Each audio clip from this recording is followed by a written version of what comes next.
My name's Courtney Renay, and today's video is going to be a little bit different from what I usually do.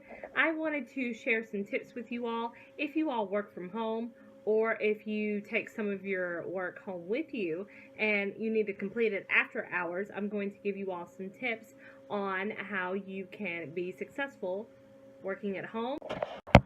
Okay, so the first tip that I have, I just brought them up here on my computer. Make sure that you define your spaces, okay? So you separate your work from your home. So have a dedicated space to working.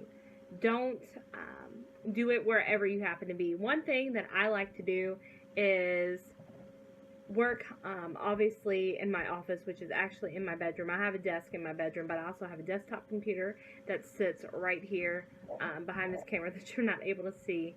And then I have a dedicated workspace. So that's really the number one thing. Have a dedicated workspace. The second thing is set regular hours and make sure that you stick to your schedule. So with some work at home jobs, they are independent contractor positions, which means that you can set your own hours. You can say, I want to work from 8 a.m. to 5 p.m. on Monday, Wednesday, and Friday. And then I want to work 4 to 8 any other day. So that's what that means. Some jobs you can make your own schedule, like I said, if you're an independent contractor. Some companies, they have a set schedule where they want you to work like 11 to 7, 9 to 5, something like that. The third tip is don't stay in your pajamas. That's probably the worst thing that you can do. Make sure that you get dressed like I'm dressed right now and I have makeup on. You don't have to put makeup on or anything, but be presentable like you would be if you went to an office. So dress to impress. Make sure that you are, you're clean looking, you're neat, everything like that, and it just makes you feel better. And when you in turn feel better, you are able to be more productive and get more things done. So the fourth tip that I have is make sure that you close your door. So I have a door over here, obviously, that's open right now because I'm not working, but it's very easy to leave the door open to whatever room you're in, especially if you live alone like I do.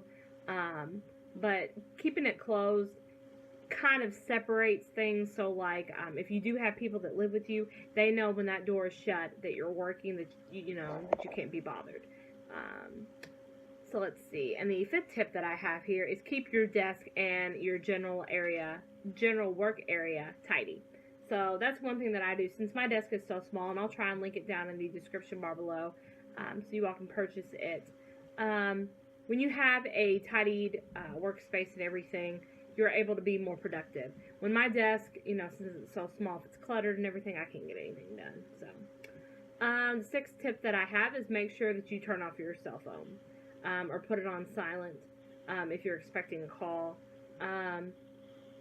or anything like that that can go to voicemail, because being distracted while you're trying to work is definitely not a good thing. So that's probably one of my biggest ones. Number 7, don't stop working if it's a hard day. So there'll be times when you don't have any motivation, you don't have any ideas, you don't have any, you don't feel productive. There'll be days like that. I've had days like that. But the number one thing to remember is, just work at a steady pace. Make sure that you're getting things done that you need to get done, and just, be productive that way. Let's see. And number 8, keep 3 lists of 3. What that means is make sure the first list has things you'll do today. The second list is 3 things that you'd like to get done but aren't, necessarily essential.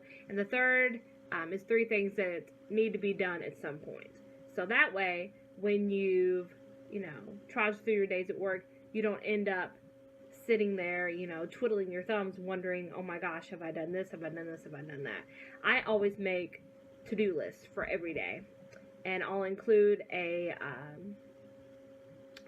sample down in the description bar below as well, like I said, along with my desk, that shows you all kind of how I plan my days. And let's see, number 9 is start the day properly. So make sure that you have a good breakfast.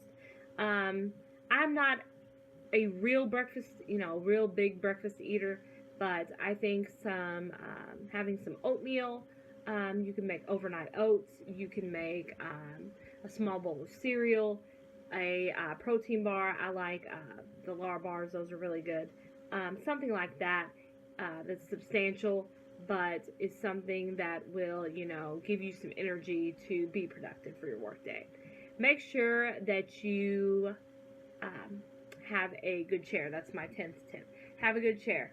So this chair that I have was my grandmother's, so I'm not sure where she got it from. She used to use it in her computer room, but she doesn't use it anymore. So most chairs, like this one, has a curved back that fits, a person's spine and fits the curvature of their back. So it's really comfortable and it makes things easier for me, and I'm able to sit up straight, and work productively that way. Make sure that you keep a notepad and a pencil nearby so that you are able to write down numbers, write down any information that you need to know quickly. You've got it right there. Number 12, make sure that you give yourself enough breaks. So like if you have a 9 or 10 hour workday, if you are an independent contractor and you're able to make your own hours, make sure that you can have several 10-minute breaks every 3 hours or something like that. Something that's doable for yourself. Number 13, don't go back to work when you finished. So when you finished your workday and you thought, you sit there and you're thinking at night, oh my gosh, I haven't answered this email, I haven't done this. Put that off until tomorrow. Those are things that can wait until tomorrow, unless it's a specific task that has to be met by a specific deadline. And then number 14, schedule if possible around your natural schedule. So some people peak in the morning, others peak in the afternoon. Still, some others do more productive things at night. So make sure that you're scheduling around your natural schedule.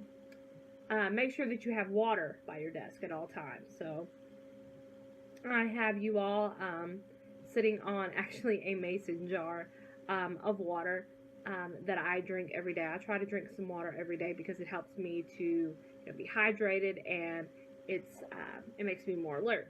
Things like that. Number 16, make sure that you're careful about what music you listen to while you're working. If you have a position that allows you to not be on the phones or things like that, make sure that you're listening to classical music, music that, isn't really popular, because if it's too popular and it's music, it's played on the radio and things like that, you're not going to be very productive because you're going to be, singing the words of the song and things like that. Number 17, no turning on the computer for a quick email or to do one little thing until you've gotten ready for work. So that's something that I used to do, is I used to sit there before I started work and check all my emails and things like that, 2 hours before I was even supposed to start. I think that it's okay to, check for emails and things like that before you get your workday started, but try to do that at least, 30 to 45 minutes before you're supposed to start, if that makes sense, if you're able to do that. And then number 18 is know when to stop. So don't work real late into the night, because then you're not going to be productive the next day, obviously. Number 19, and this is going to sound a little cliche, but don't necessarily work an 8-hour day. So one employee might work, 5 hours in 4 blocks of an hour with a 20-minute gap between each hour. So if you do more than that, your attention might, start to wander and you'll become restless and things like that. And your work won't have its normal quality. And the last tip that I have is number 20, designate certain days for work. So, for example, file everything that you have to do on Friday afternoons, no later than Saturday morning. This allows you to, walk out of your home office for your weekend without feeling like you've forgotten to do something, things like that. So I hope all of these tips were helpful. I'll leave them all down, all 20 of them, down in the description bar below, as well as where I got my desk. And any other information that you all need to know will all be down in the description bar below. If you liked this video and you enjoyed this type of video and you want videos similar to this in the future, please give this video a thumbs up. Don't forget to hit that red subscribe button and make sure you hit that little bell so you'll be notified of every new video that I post. And I will see you all in the next one. Bye!